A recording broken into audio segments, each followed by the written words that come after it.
Hi, I'm Sudarshini from Sri Lanka. Sorry, I got a bit late.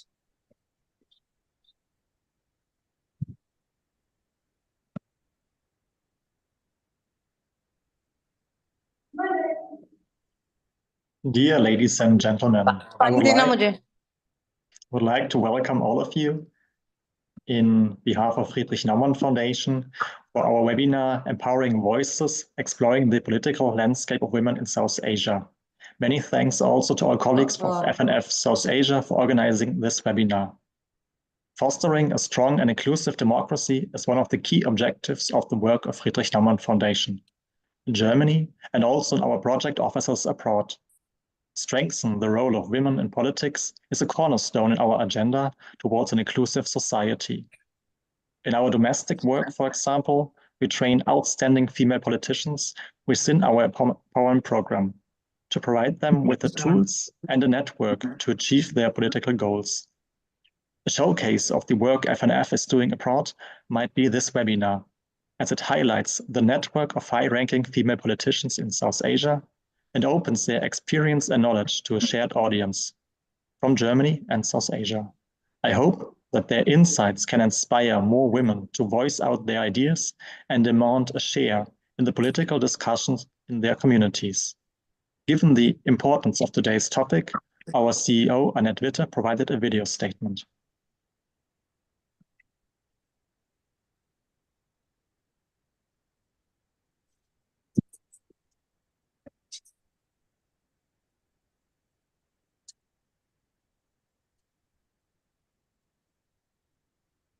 I can't hear the video. Very important thing to empower other women, to empower female leadership in society, in the political landscape. I know that sometimes it's very hard for women to find their way in political leadership. And we as a foundation, as the Liberal Friedrich-Naumann Foundation, will do our best to give you more opportunities in political leadership and female political leadership for female success in your society. So I would say take a lot of important things from the webinar with you. I wish you good luck. A lot of fun. To do politics is fun. And I wish you a great time here in our webinar. Besides Mrs. Witte, we also were able to get short remarks from Renate Alt, who is a member of the German Bundestag and voiced out her opinions about the female perspective in politics as well.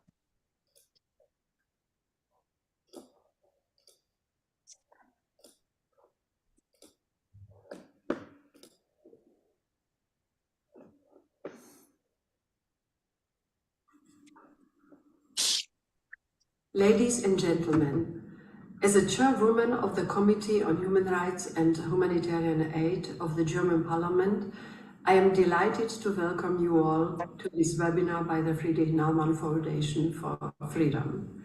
Today we meet online with a shared commitment to shed light on the challenges and opportunities faced by women in the political sphere across Pakistan, Nepal and it is essential to recognize and support their concerns, challenges, and achievements.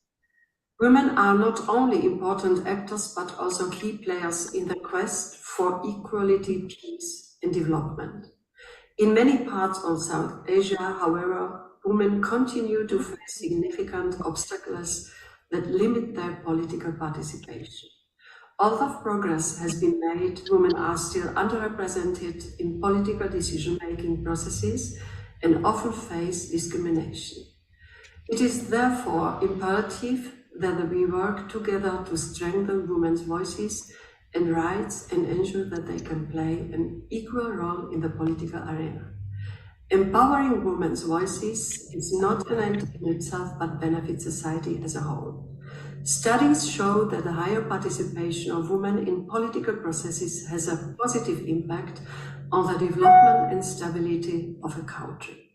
I encourage you all to actively engage in today's discussions, share your insights, and contribute to the collective effort to advance women's rights and gender equality in South Asia.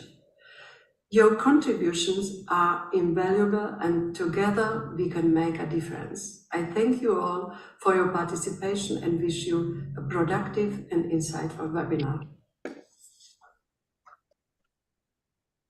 At this point, I would also like to welcome our valued panelists and, of course, our moderator, Therefor Jain.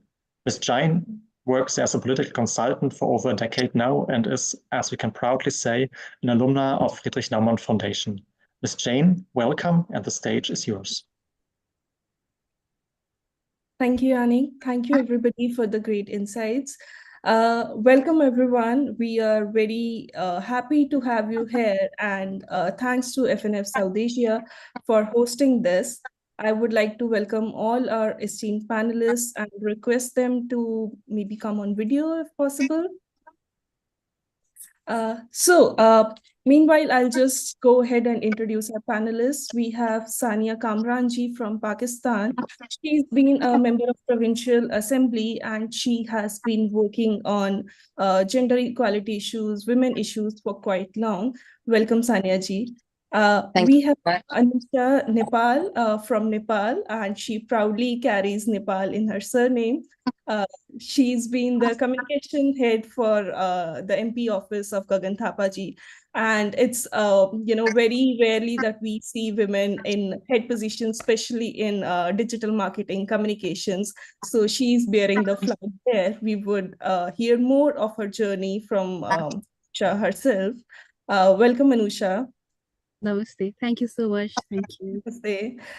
Then we have Sudarshini ji. Sudarshini ji has been the MP from Sri Lanka, and she has been working on healthcare issues. She is the lead on COVID-19 relief, and she has been instrumental in bringing out bills for women reservation, for championing the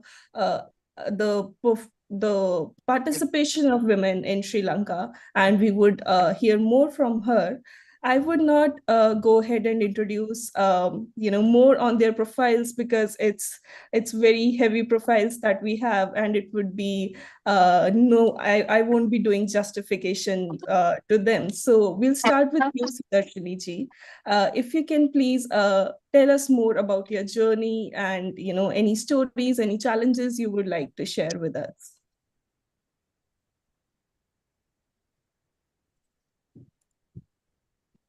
Yes, may I start?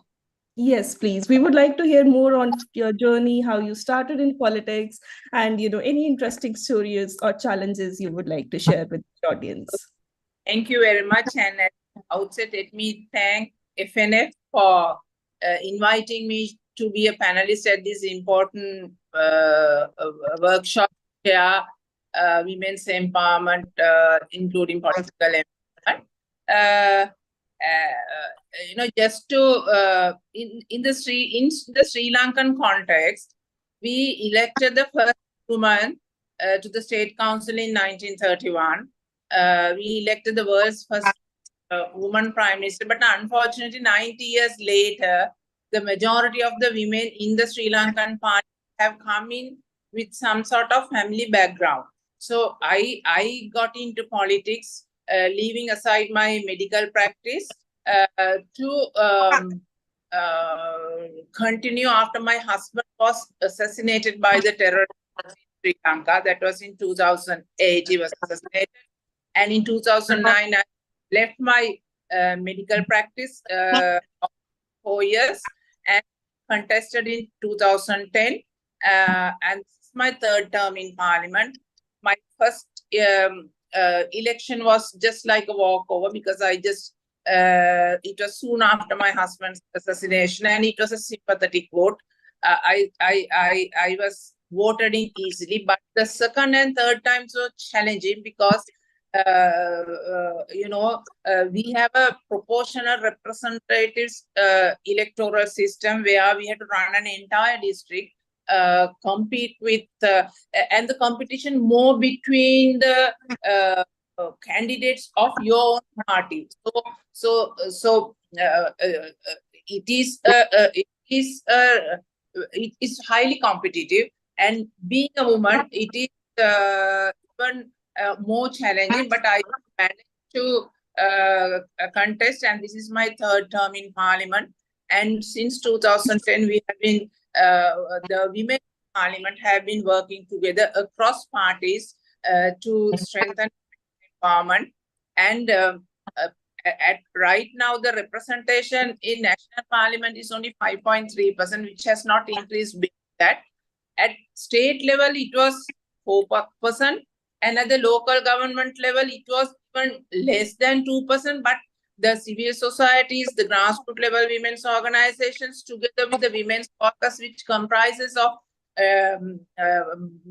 parliamentarians from different parties, we were able to advocate for a quota. And in 2017, the government, the present president as prime minister, introduced 25% quota to the local government level, which was the first achievement towards empowering women, especially increasing women at level. And right now, all these local government authorities yet awaiting an election, but we had 23% representation of women at local government level. And then the new act level introduces a 25% quota at the provincial level, and now we are working hard towards increasing representation at national level. So we recently we went for the presidential commission proposing electoral reforms, and justified how we should increase representation at parliament level, and we are working hard towards it. So the journey in politics for a woman is quite challenging, you know, because our campaigns need a lot of money, because we run entire districts. We have to compete within our parties, and also we live in a patriarchal society where the majority of the party leaders also think that a woman may not be a suitable candidate, and also in most of our major structures have no space in the major spaces. So this also has become challenging for newcomers to enter, like, you know, people, the young girls, the women without any background who want to continue pursue a career in politics. They have a major challenge in entering the field of politics. And we also, as a women's caucus, we lobbied the majority of the general secretaries in the major parties and requested them for voluntary constitutional amendments within the party, whereby which you can increase women's representation. So we are the results, but we want to, as private members, the women parliamentarians caucus wants to bring in new amendments, thereby through which we can increase women's representation in Sri Lanka. Thank you.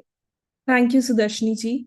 We are sorry to hear about your husband, and I'm sure it's been a challenging journey after that. But as you represent the strong women, you have taken a lead there, and you have championed women's rights. There have been very insightful points from your conversation, which I will circle back to. Sania ji, now I would like to request you to share your journey with us, and what challenges you faced and your story with our audience.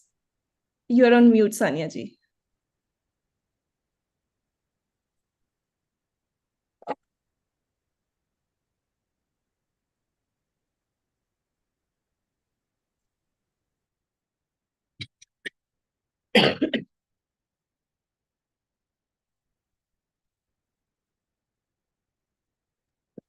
Hello, can everybody hear me?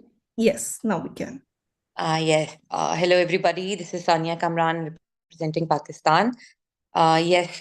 First of all, I would like to say thank you very much to the FNF South Asia for having me here. And there are few names I won't say now, because if I skip any, it won't be nice. But I got a chance to visit Germany and we visited the Berlin Parliament, and we went through the entire system, and we were able to make an analysis of how the women are represented in Pakistan and South Asia, and what is the difference in Europe, how their women representation is done, and how they are elected and everything. So once again, I would like to say thank you to the FNF for their having us there in delegation, and it was a great time, and we got a good opportunity to learn a lot. As far as I'm concerned, I joined politics 12 years back when I was a student. I just completed my master's, and I was doing my CSS, and I always thought that going to the bureaucracy or doing the CSS would be the bigger platform to bring a good change and represent women in Pakistan. But when I was studying it and when I was doing it, it was like we need a bigger platform, because doing legislation is the only way to make women presentable from top to bottom levels, and see women represent in all areas of the society. So for me, I needed a bigger stage. And one more thing, when we talk about the struggles, I was only 18 when I got married. So I did my A-levels, graduation, master's, and CSS. Everything, all my education after my marriage, with the help of the family and support from the kids and husband, it was very essential. But not everybody, not every lady in Pakistan is that lucky to have that. But when I joined politics, yes, there were many factors. It wasn't easy, because in Pakistan it is very important for every party to have 5% quota for general seats. I mean, they need to have ladies to go and contest proper election, instead of, yes, we do have 35% of reserve seats in our assemblies, in National Assembly, in provincial assemblies also. But unfortunately, I must say, because if I have to be honest here, because we want to go improve, we need to improve. So we have to see what are the challenges women are facing. I mean, all those reserve seats are usually filled by the family legacies. I mean, the ladies from the political family background, men, they nominate their family members usually. So it happens. Yes, it is also true that in Pakistan, we were able to have first Prime Minister Benazir Bhutto as the PM. It was a great achievement for the ladies. But that thing, I think, did not help us to delegate the powers in all sectors of the society. I mean, and now we have a Chief Minister, Mariam Nawaz, also and as Punjab CM. But unfortunately, all these ladies have a family background, a family legacy. A middle class person like me, an educationist, a politician, a person who has done masters in political science, I can also see that there are many challenges. That a lot of legislation is to be done to represent women presence in different ministries also. We hardly have ministers, female ministers. We don't. The biggest challenge we feel is to contest on general seats, which is because a lot of money is required for the campaign, and no one is willing. I mean, not the parties or public is willing to invest or they believe in a women candidate. I mean, when they need the sympathy vote, yes, a women face comes in, because they have more empathy, they have more humility, they can connect with the public. And trust me when I say that women are in politics, I mean, women are more better politicians because they can multitask. Because even at home, women are like finance ministers at home. They are taking care of everything, and the treasury, the kitchen, the education of the kids, and taking the housework. So in the same way, they have a practice of how a government should be run also. But unfortunately, it is very difficult to convince men in the government that women, whatever they are thinking, their way of working is more better or connected with the public. So yes, there is. When I was in MPA, the biggest concern for me was that even being Islamic State, in the Islamic Ideology Council of Pakistan, there was no representation of women. So my first legislation, which I did, which was successfully passed by the President of Pakistan also, Arif Alvisa, was that there should be 2 seats in the Islamic Ideology Council, and I really feel proud of that, and I was part of it. And then we increased the job quota in Punjab, which was 25% in the beginning, and then we made it to 35%. And increase in the salary also was done. And then we did a lot of work for minority representation as well, like in local body system. We tried to increase from 1 seat to 2 seats for ladies, which was reserved seats, and then for minority also, and the youth seats also. And we made sure that there should not be any discrimination, because when we say youth, only boys, only male boys, matlab, they come in that category. But we made sure that youth should be represented by male and female also.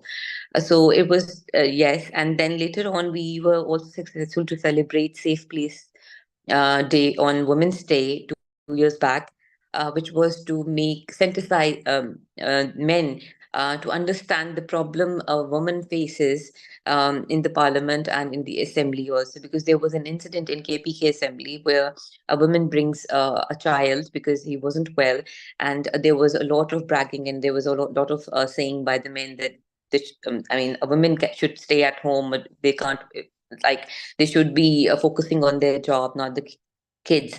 But we see in the European Parliament, there's no discrimination. They have daycare centers and everything, and they facilitate their women parliamentarians and respect them a lot.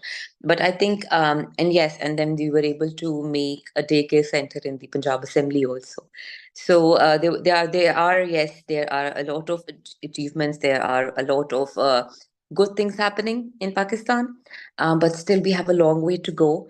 And yes, for having everybody here, listening to everybody, and I hope that there'll be a lot I can learn also from all of you. And but we all are in the same ship, so we need to work together and help each other out. And let's see. I would just like to thank again, and all the best to everyone. Thank you, Sania ji.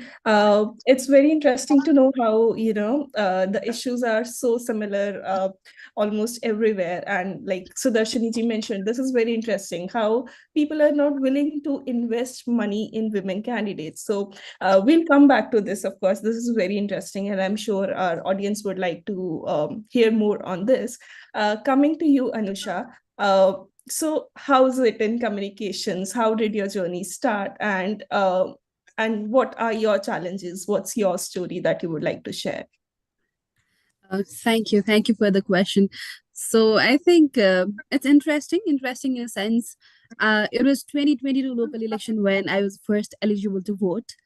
So we are eligible to vote after 18. I was somewhere around 20, I guess, in 2022 when we were allowed to vote. So that was the first election I could vote on. That was also the first election where I could lead an election campaign. So it was interesting in many ways. The first election I associated to Nepali Congress at. But before that, only I was working at Office of Gagan Thapa.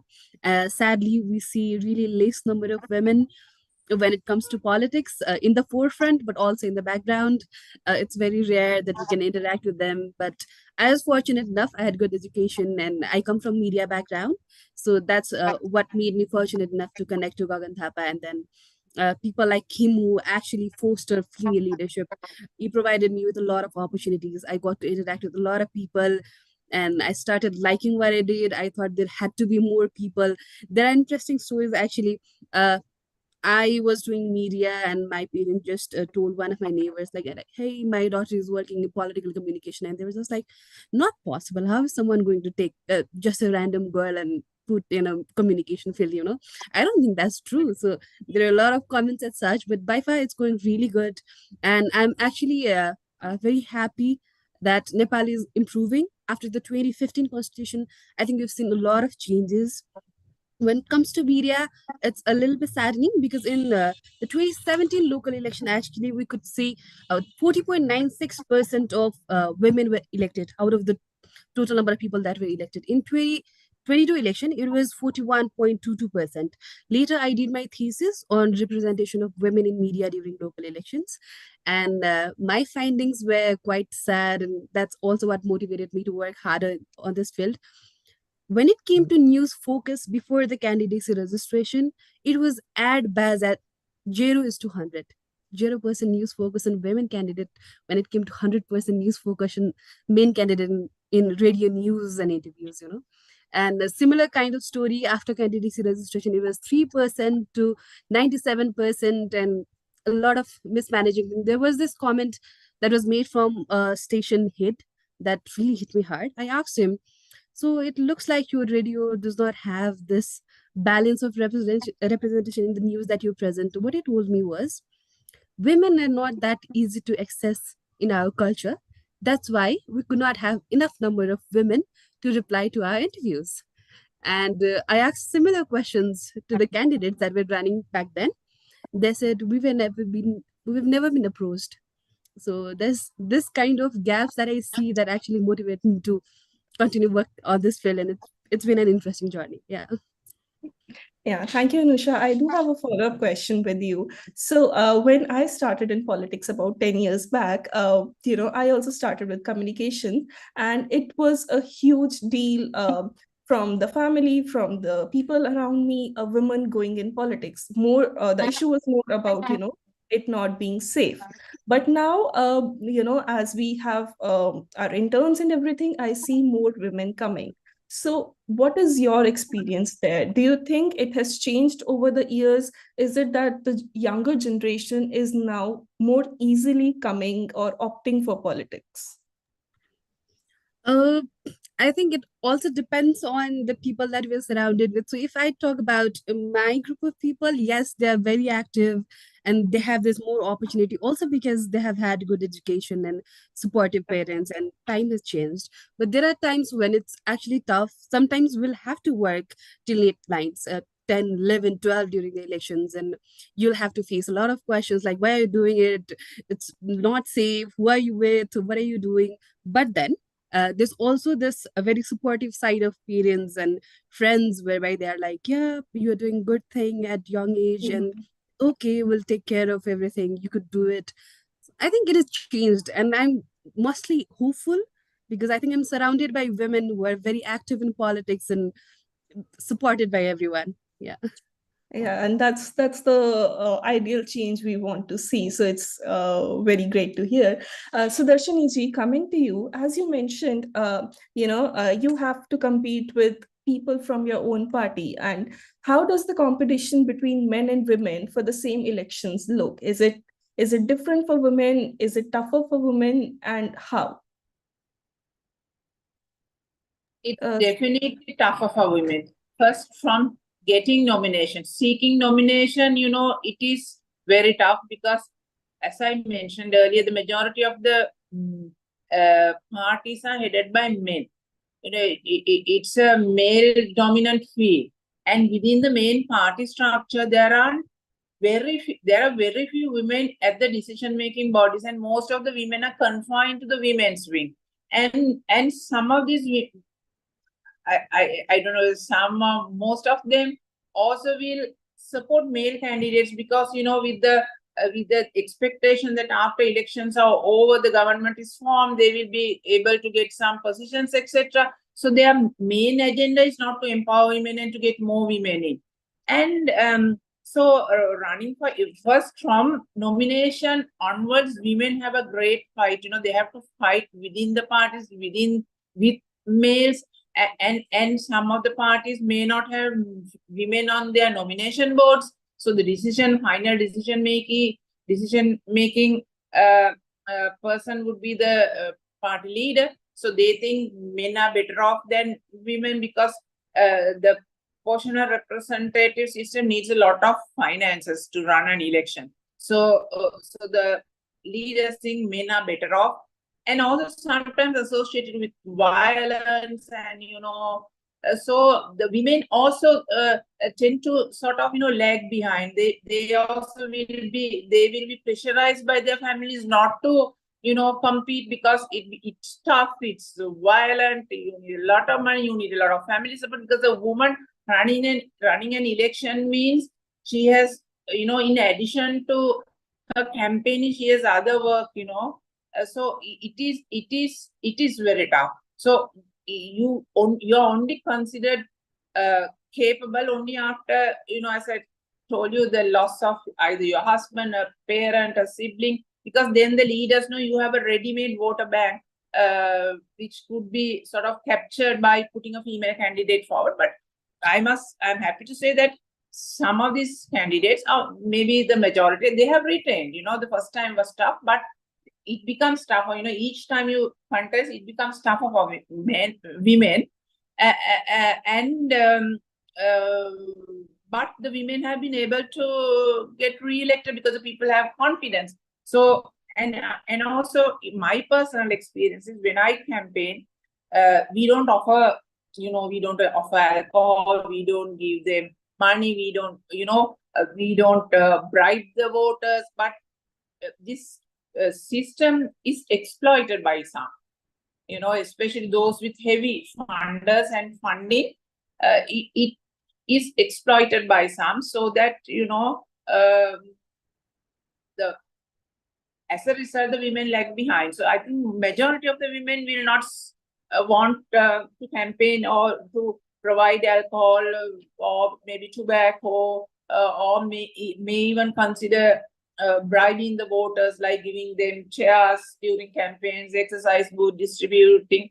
They are having, but because of the restrictions in the finances, women are unable to compete. But women, out in the present parliament, 8 have been elected and 4 have been appointed. So of the 8, 7 are with some sort of family background. So for a woman to contest an election, it is challenging. And also on top of that, the social media, the present day social media is very negative towards politicians per se. But among politicians, women are more targeted than men. The sexist comments are made, the comments about your attire. Since South Asia, we live in a patriarchal society, so you have to be properly dressed. You cannot, if you are seen at night, you may be criticized. And also the disadvantage from women is they can't socialize. Men can socialize late at night with a glass of wine, and but the women find it difficult, and also late hours are very inconvenient for women, considering the other responsibilities she has. So being a woman in politics, it is very challenging, and also you need a lot of family support. Without family support, to survive in the system is difficult, because after all the political work, you also have to engage in other, your responsibilities towards your children. Now, my 2 children were young when I entered politics. They were 16 and 14, so I had to focus on their education, their protection, and also you have to support them. So you need a lot of family support, and luckily I had a lot of family support, and I was able to retain in this system. And also my educational background was it was very positive. The way I was accepted by the male colleagues, the way I was respected. So my qualifications were an added benefit being a woman.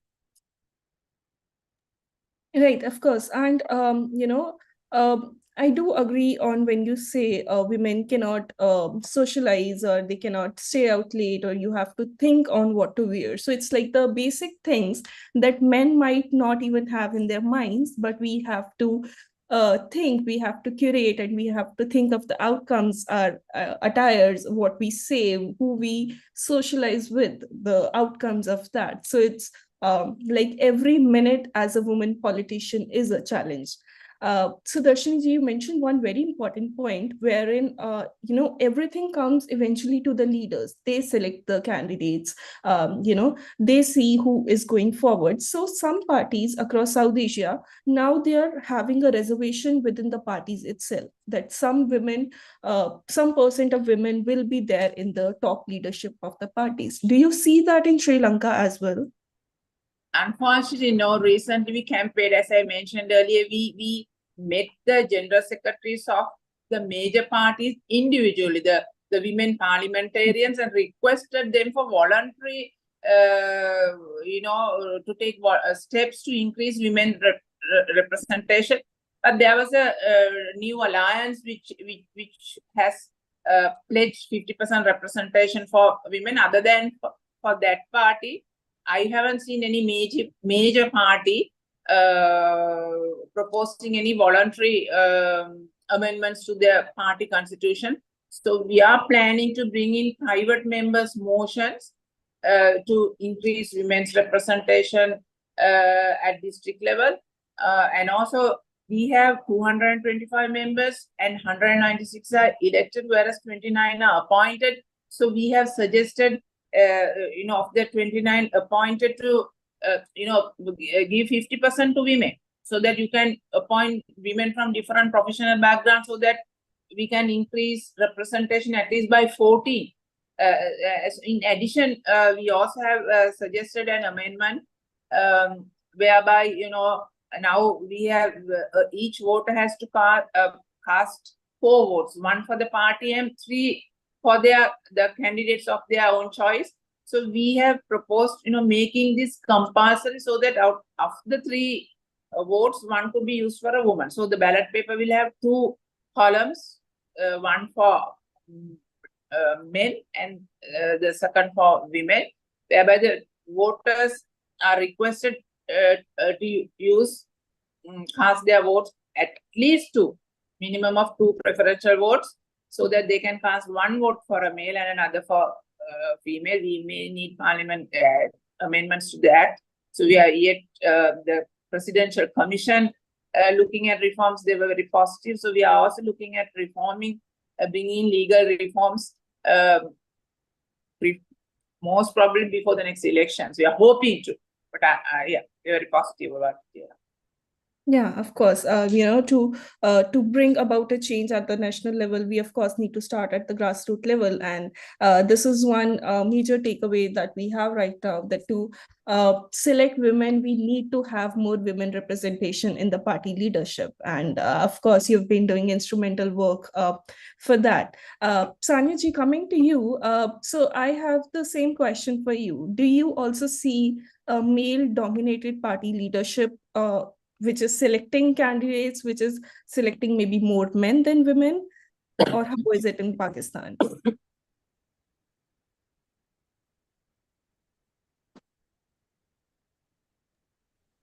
Yes, can you hear me? Yes. Yes, it is very unfortunate that although like in Pakistan, we have the ratio of population is almost 50-50. Sometimes it's 48 to 52 and sometimes it's 50-50. But still we say that it's a male-dominated society and all. I think it's a public's perception and point of view that how will a woman represent the general voter if he has a problem in the jail or he has a problem with the police station. How will she go? How will she represent our case? Same with it goes with the female journalists and the in bureaucracy also. I mean, how will she be one player in the entire game? Because unfortunately, in the South Asia, there are 2 things I think every government faces. I mean, whether it's India, it's Sri Lanka, it's Nepal, and everything.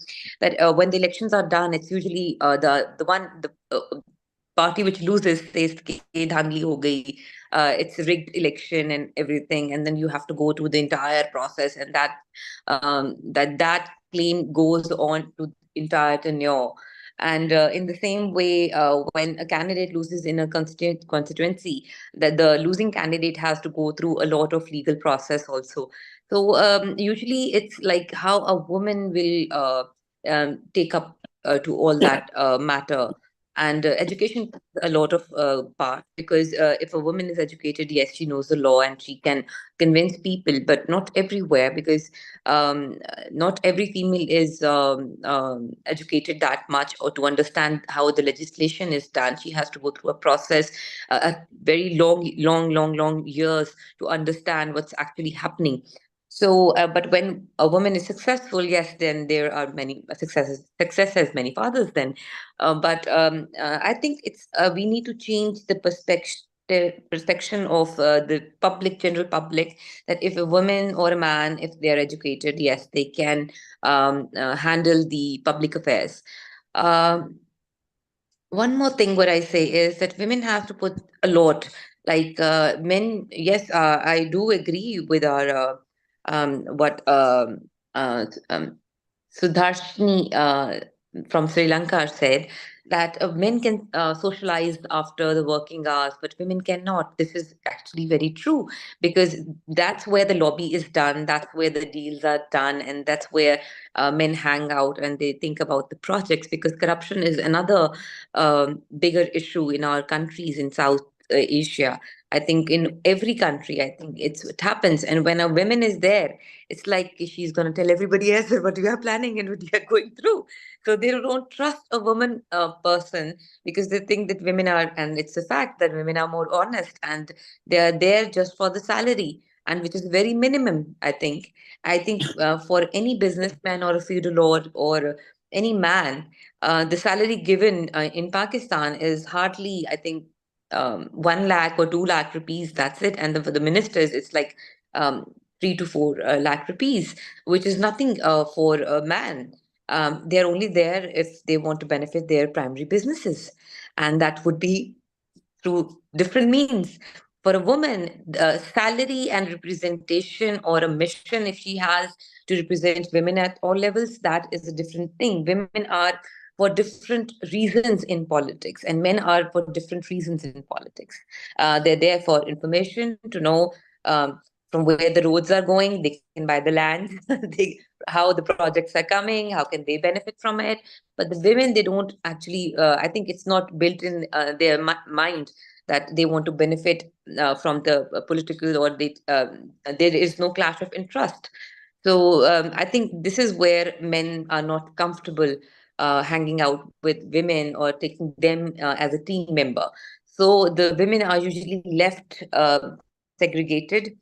You can see in any party or any political gathering, there is a section of women sitting separately and the men are sitting separately. And even if we talk about the representation on the stage, or when the campaigns are done, if all the male candidates have a seat on the stage, but there will be only 1 or 2 seats for the women, for the top leadership to represent, just to show that yes, we also give representation to women. But this is not fair. If there are 10 women, there should be 10 seats.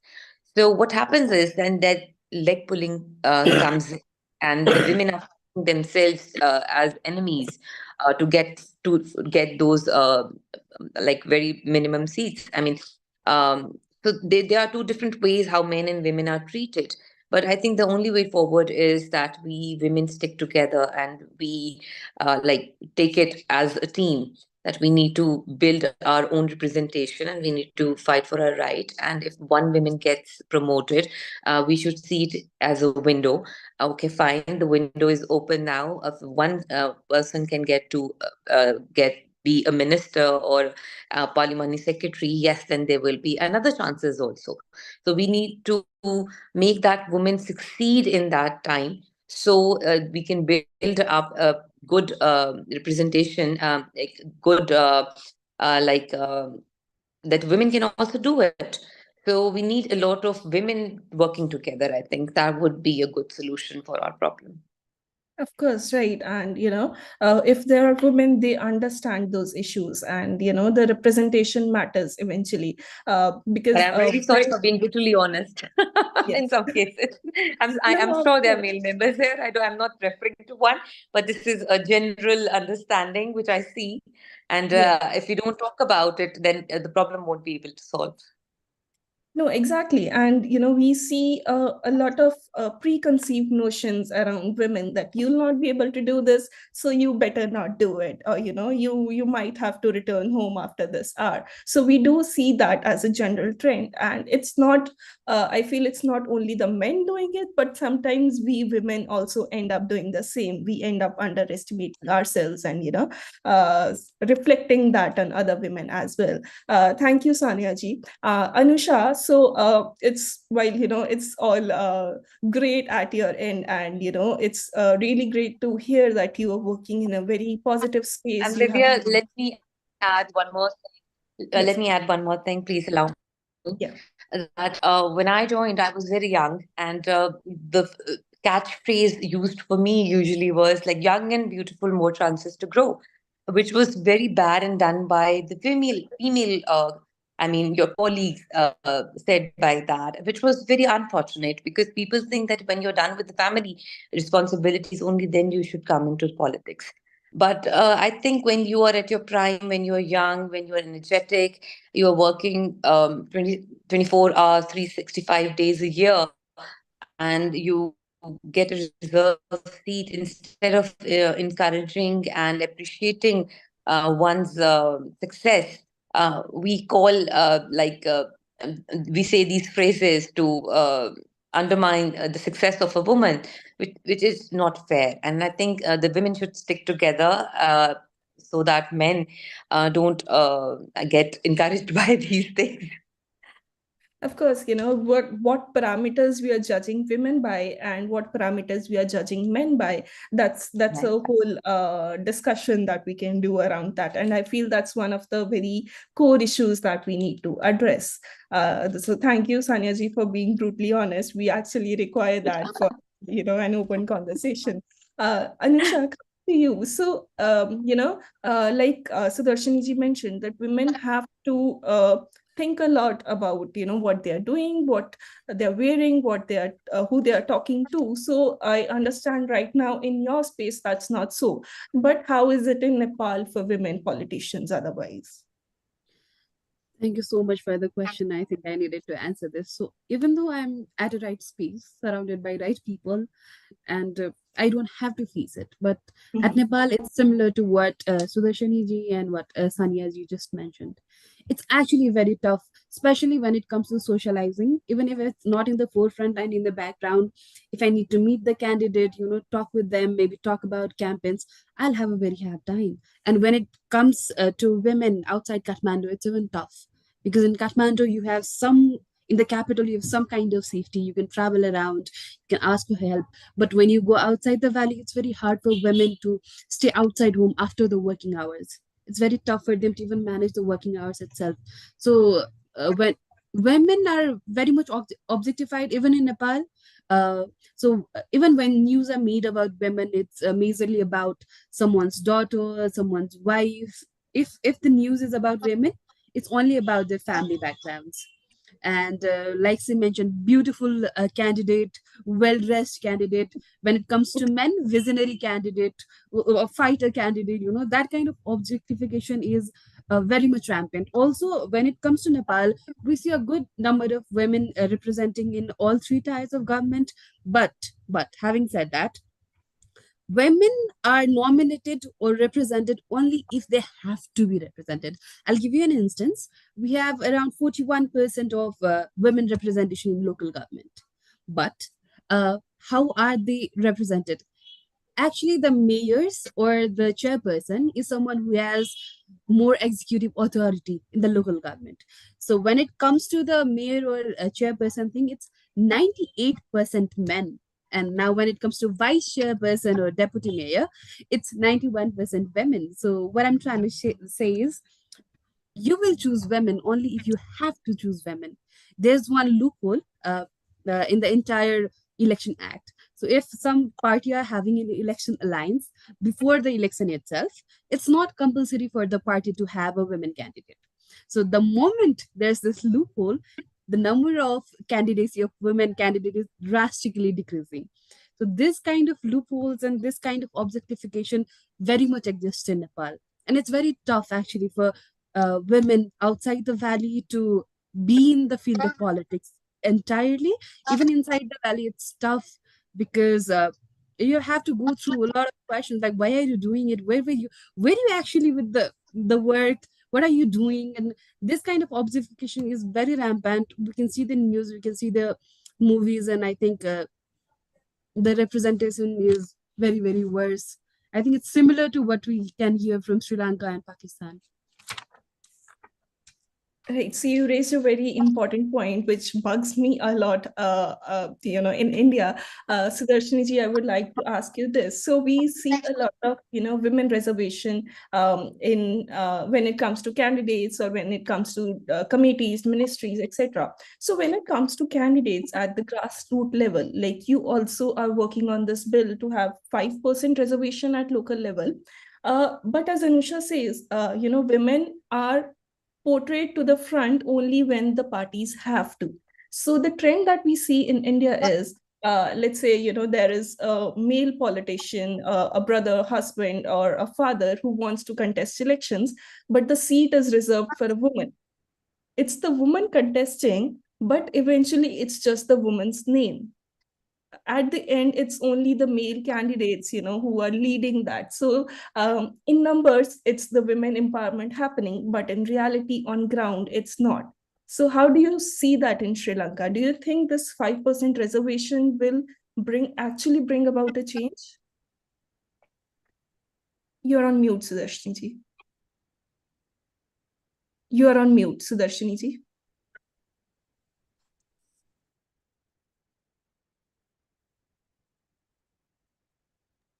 Sorry, you are on mute. Sorry about it. Thank you very much for the question. The representation at local government level is 25. It's a 25% quota, Okay. and as Anusha ji said, it's true. Although they are, they represent the party leaders have allowed because the law has, there's a law. They were worried at the very beginning. The total number of local government representation was increased by 1/3, and then this 25% quota was brought because otherwise the leaders thought the women will replace the men. So they didn't want to be unfair by the men. So that is how this quota was given. But we are happy that right now we had 23% women. Of course, yes, within the 23%, you get, people who come in to replace their husbands, just namesake figures, but the majority of them are doing well. And I know there are a lot of civil societies who have trained them, trained them and made them ready for the next level. So this is important. At least this is an opening for women to enter politics. Although, they are being discriminated, that they are nominated members, sometimes they are not even given time to speak, they are not given funds. And as Anusha ji very correctly said, the chairman, majority of the decision-making body is the chairman and the deputy chair, all are held by majority of them are men. But the positive side is at least we have enabled women to enter politics at the local government level, and from there onwards, the people who have the necessary skills, the competencies, can rise up to the next level. So there are pluses, negatives, and also there was when this 25% quota was brought in, there was a suggestion to introduce some sort of selection criteria. I said yes, it was very good, to introduce educational background, their skills as societal workers, social workers. But I said not only for women, but it has to be for it should be for men as well. So these the selection criteria was never introduced, but we are happy that at least there are 23% women sitting there. Often the majority have been trained. There are, people who are coming to replace their husbands, etc. But majority of them, I think, they are capable, they are competent, and they are confident. So we have been able to at least open the door for women to enter politics. Right. So the first step is important, and of course, that is the step in the right direction. Sania ji, how do you see that in Pakistan? Well, yes, it's true that I always believed that a woman should, like, I started as a block organizer. When I started politics, for me, the first task was to get maximum number of membership for the party. So I did 1,000 membership in a week. And then I think I still have a manual, my own handwriting, sitting outside the college and universities and getting the youth to get the party um, membership. And that is 6,000, I think, members I made with the telephone numbers and the addresses and everything. And that is about, like, I think in 2012. So it is very important that a woman starts from very grassroots level, so you can actually understand the true mentality of the public, what women are facing through, going through, what are their needs, and this is how you step up. Like you become from the local body system, then to the township system, and then you go to the MPA. You represent the province, and then you enter the federation, which is the Parliament of Pakistan, and then it's the Senate. So yes, it is very true. I totally agree that you need to have actual understanding how politics is done and what are the major issues faced by the general public, and especially the youth and the female also, because in many areas you need schools. So you have to convince the party to get funding for that school if you're representing that area. But still, yes, it is an issue that all the work has been done by a woman. But when the funding is done, it's given, and the nameplate outside the school or all the credits in the registry is with the name of the man who contested from that area, not the hard work of a woman. So yes, I totally agree. So you need to start your battles small, and then you have to take it upwards. So yes, I totally agree. It's the same situation in Pakistan. I think the women should start from local body system and make their place in the party, and then from the party to the representing in the parliament. And do you think that is, how is that journey? Is it easier for women? Because in a lot of parties, we see that, women eventually don't make up to the top levels because there are many factors at play there. So how do you see that journey? Well, it's always up and down. Sometimes you're doing very good. The party situation is very good. The politics is stable in the country. But usually it's politically it's unrest. Politically, South Asian countries are usually facing a different sort of trouble. Like the parties are fighting with each other, and then that fight is just not in the parliament. I just pray and I hope that because parliament and the assemblies are the biggest platform for a debate. Streets are never an answer. I mean, for me, streets are never an answer. I mean, you can go for a protest. Yes, it's your birthright. You can do that. But that should have a limit. I mean, making public suffer for that protest, I don't think so. I think if you're in the assembly, having a good debate, having good people, educated people, trained people who actually know the answers, given the right jobs, parliament and the assemblies are the best area where you can go and debate and then get things done through legislation. But unfortunately, we take matters in our own hands on the streets, which is not good. I think it's not the way. The parties should be taking every battle in the assemblies. They should not involve public with it. The public should be given a good environment so they can do their jobs and they can do their businesses, and so the economy can flourish, and the normal life should not be disturbed. I mean, the politicians should take their all matters in the assembly. Right. So thank you, Sanyaji. I would like to move on to questions. We have some very interesting questions. So the first one is from Frank Hoffman. He's a regional project manager from FNF South Asia. Thank you, Frank, for being a part of this webinar and sending your question. So I would like to open this question for everybody actually, because it's very interesting. So Frank asked, are you happy or satisfied with the way female politicians are portrayed in movies or TV series in South Asia? And if you would like to name a series or a movie that has done particularly well on this. So open question to all three of our panelists for this one. Yes. Can I say one name? Yes, please. I think Rajniti was one of the movies. I mean, it just stated all the characters very correctly. This is how actually the things are done. Family dynasties do matter. And I think it's the same here in Pakistan. Yes, I'm getting into trouble very soon. I know whatever I'm saying. But yes, I think that was one movie how women are.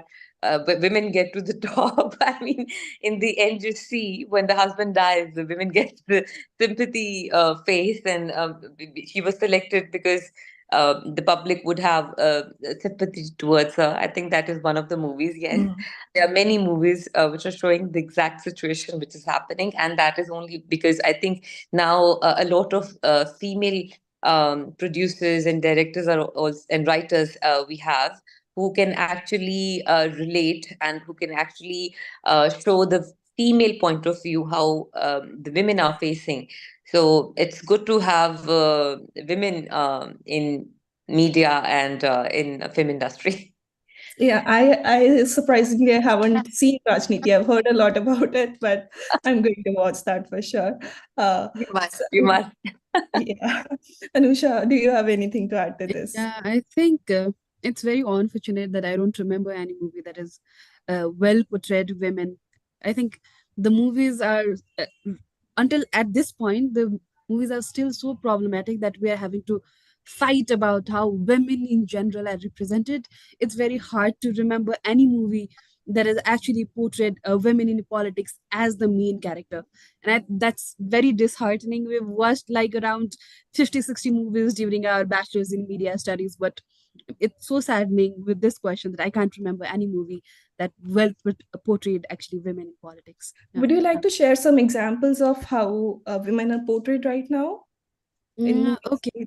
centric to Sure. Nepal? I think, by far, women are presented in very stereotypical roles. I've watched this very popular Indian serial that goes around Nepali housewives as well, and that serial is supposed to be very motivating towards women. But very sadly, if you go into it, it's stereotyping the actual, the patriarchal female roles. Similar with the movies, women are just objectification to the male politicians or male in power, and women are supposed to be shy and they're supposed to act a certain way. They're supposed to be very sacrificing towards their family. You don't come first. That kind of notion is very common in movies, and it's actually very disheartening. Even when the movie is supposed to be that movie that the kind of empower women in the role, at the end it's just stereotyping whatever is existing.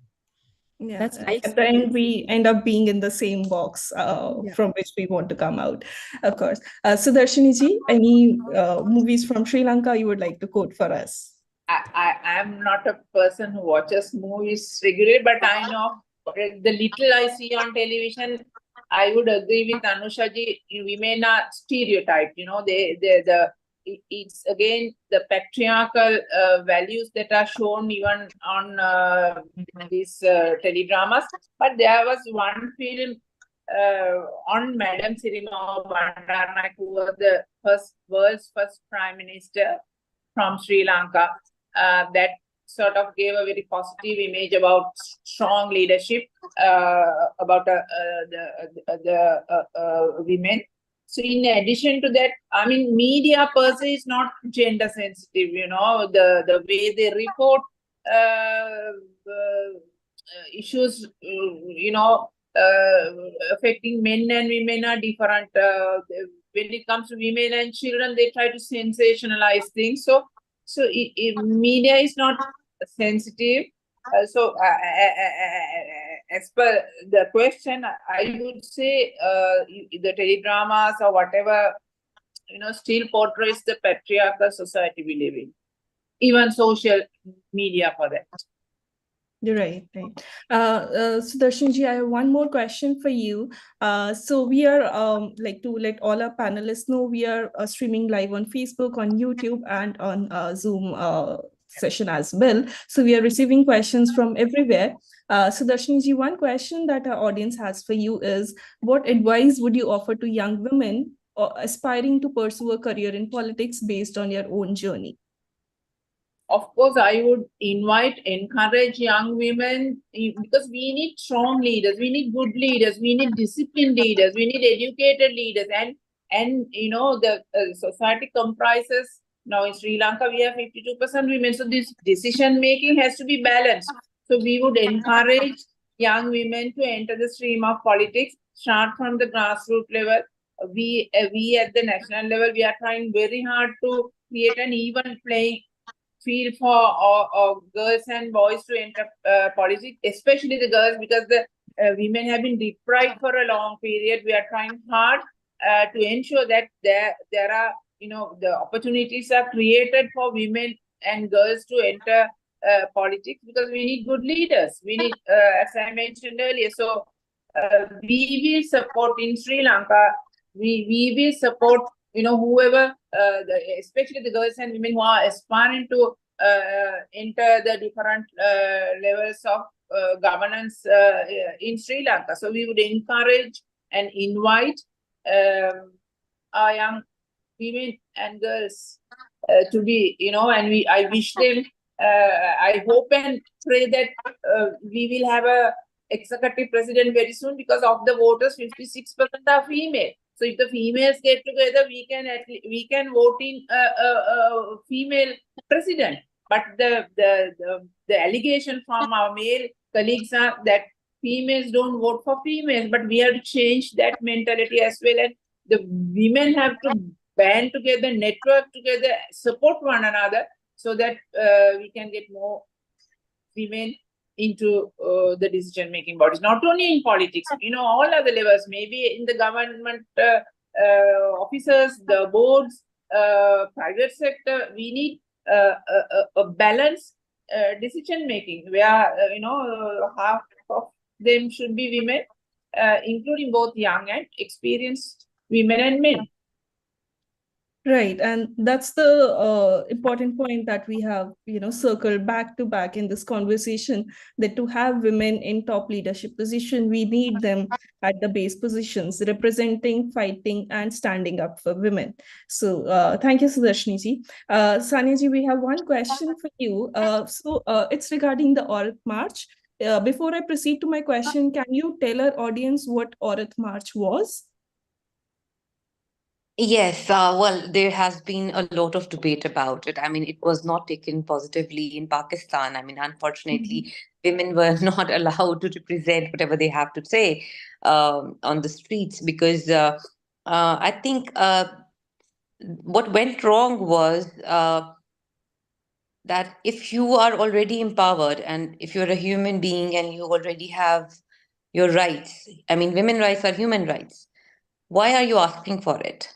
I mean, you should be, if you go through this, according to the Islamic law, men are not superior because they're men.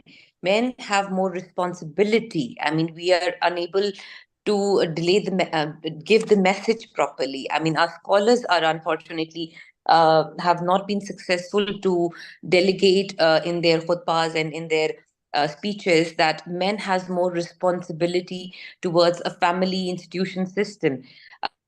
Instead of saying that men are supposed to accompany a woman, we say women should not go out of the house. I mean, these are two different things. I mean, all are the wives of the Holy Prophet. They were businessmen. They fought in the wars. They were in the bureaucracy. They were in the part of the government. So, taking those examples, you can't say that women should not be part of the politics. It's not Islam. I mean, the religion is used to in a different way to let down the women, that if a woman goes out, obviously the man is not able to provide properly. If the men are, I mean, when I go to seminars and the Aurat March and everything has been asked to me, so I say, okay, it's not the women's choice, it's the men's choice.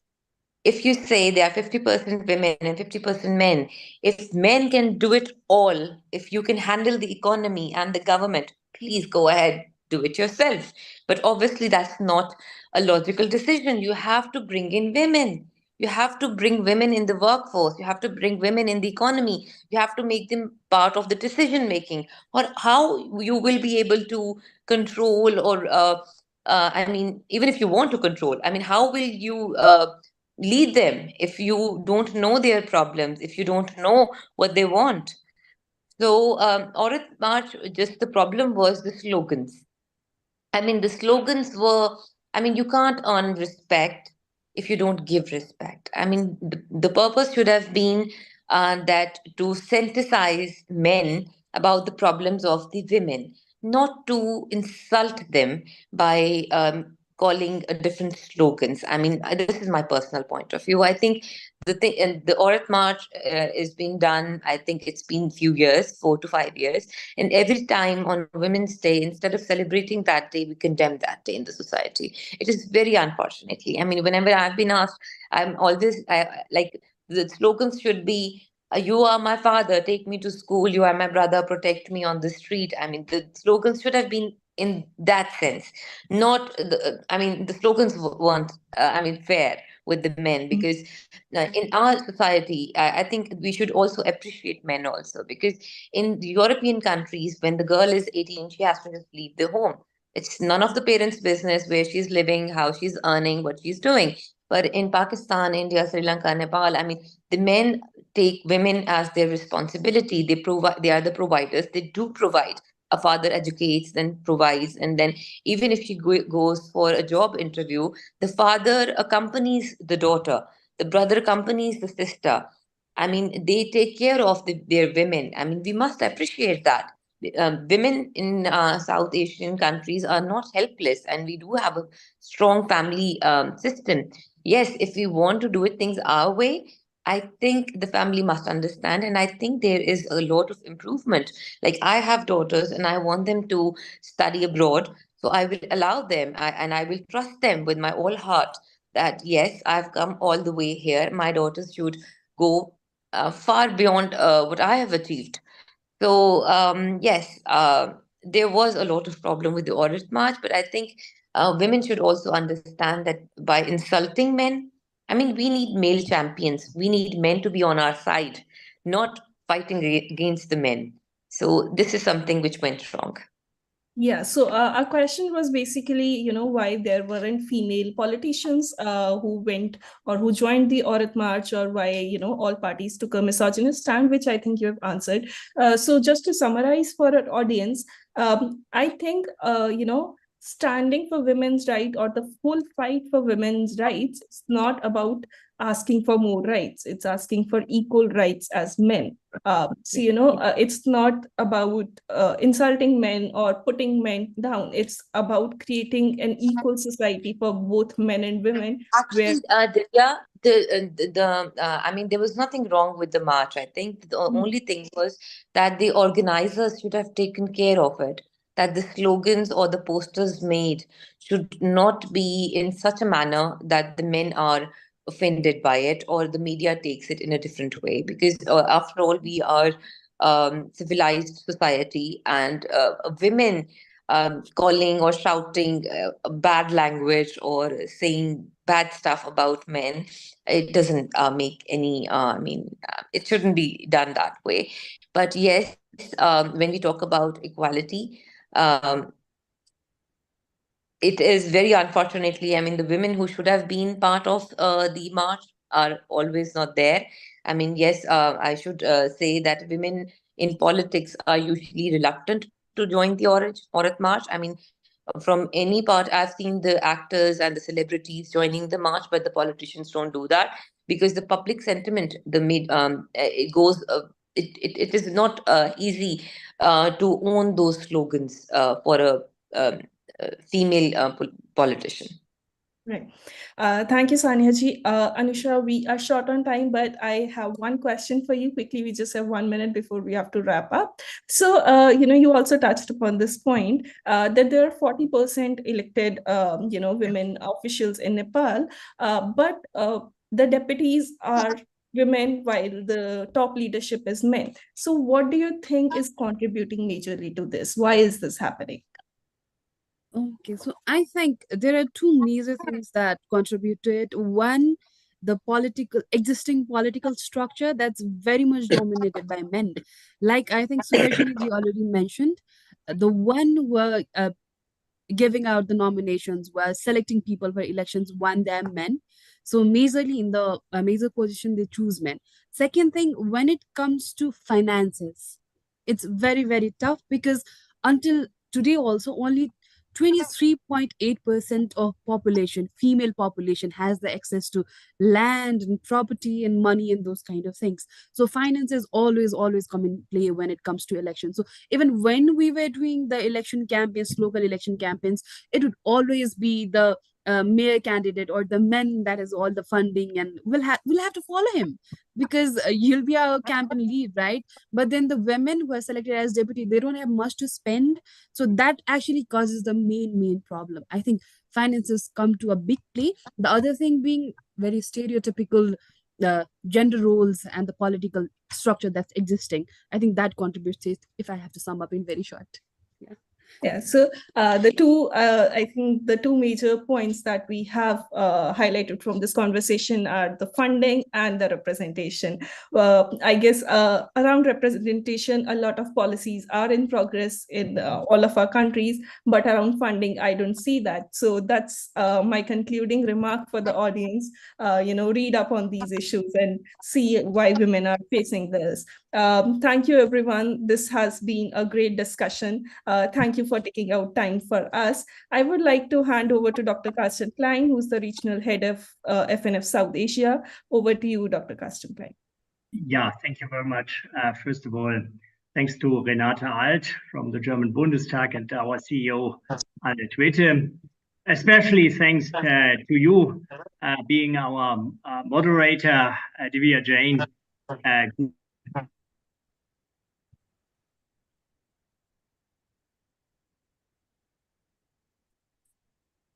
Dear Honorable Sudarshani, great having you again. Just last year, we had the opportunity to travel to Germany. Sania Kamran from Pakistan, thanks for joining us. And dear Mrs. Nepal from Nepal, that's also great.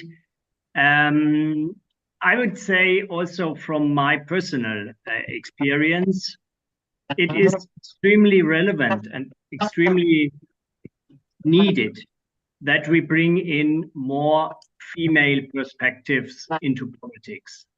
I worked myself for many years in the political sector, and it was made clear in this discussion again that decision-making, especially decision-making made by women, does not only represent 50%, it represents also other groups in the societies which are sometimes not top of the priority.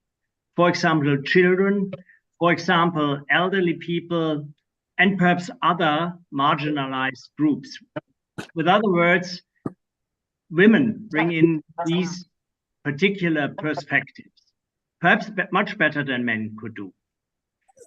Point number two, I think very many women bring in just a different style in communication, in politics. And I would even say that if we had much more women in leading positions in the political sector, we would have a much more peaceful world and also a more economically successful world.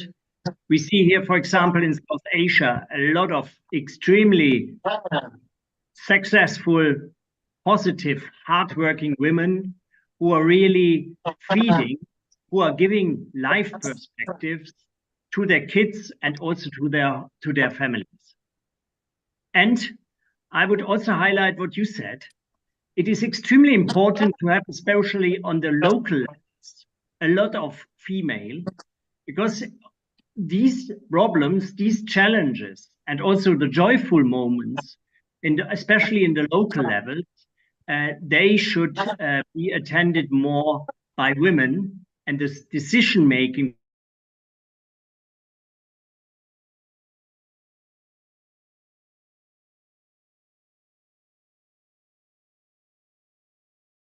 really need more positive role models.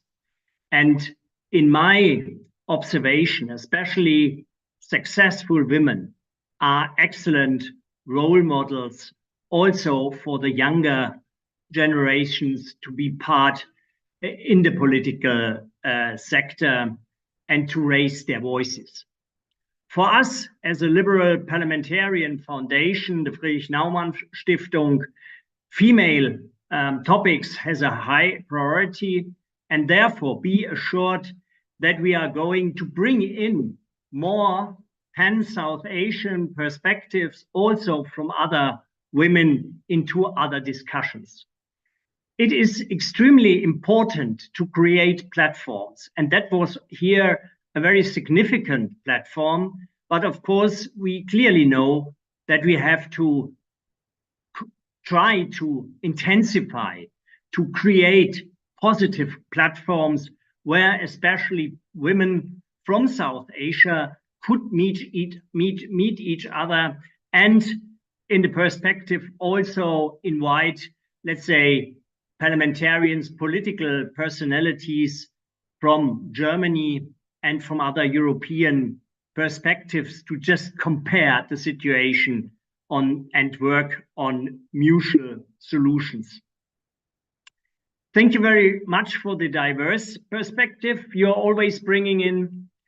And beyond our commitment in webinars, also in our IAF seminars in Gummersbach, which we also focus a lot on women perspectives. We as Friedrich-Naumann Foundation South Asia should also do our tiny little bit. And therefore, I announce here very proudly that especially my female colleagues in the office said that it would be very good to have on October 11th, the United Nations International Girls' Day, a bit of get together here in our office for especially politically interested younger ladies from different perspectives, from different countries in South Asia. So we are going to celebrate this United Nations Girls' Day, and I hope that that spirit finds quite many other institutions who are doing the same. Last but not least, I think it is our obligation to bring especially the European perspective also into the game, and to discuss, perhaps in one of the next forums, issues of labor market for women, because I think that is another extremely important topic amongst so many others, which was shown by the discussion today. Again, thank you very much to all the panelists. Thanks to the colleagues from Germany. Thanks to our participants from Baden-Württemberg, especially our dear colleagues from the Landesbüro Baden-Württemberg did a lot to advertise for this webinar. We will have a lot of participation from our colleagues, both from Friedrich-Naumann Foundation and from Germany and Europe. Thanks to Melanie Kögler from the Baden-Württemberg office, to Yannick Meffert, to the colleagues from the Universum enterprise who is doing the technical work. Thank you very much. Last but not least, to our team colleagues. Thanks, Nupur, for your great commitment. Manjari, it was always great. And thank you also, Dr. Gimre, for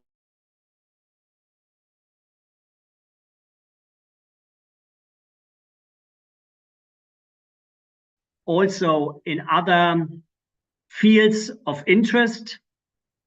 We are happy to carrying this torch of liberalism and also of female empowerment in our organization, thanks to especially the colleagues in Pakistan and in Colombo. Our offices there contributed a lot.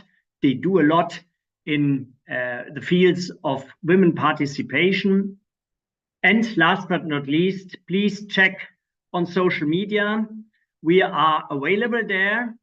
Check on new information and new upcoming activities from Friedrich-Naumann Foundation. And please give us a feedback from your perspective.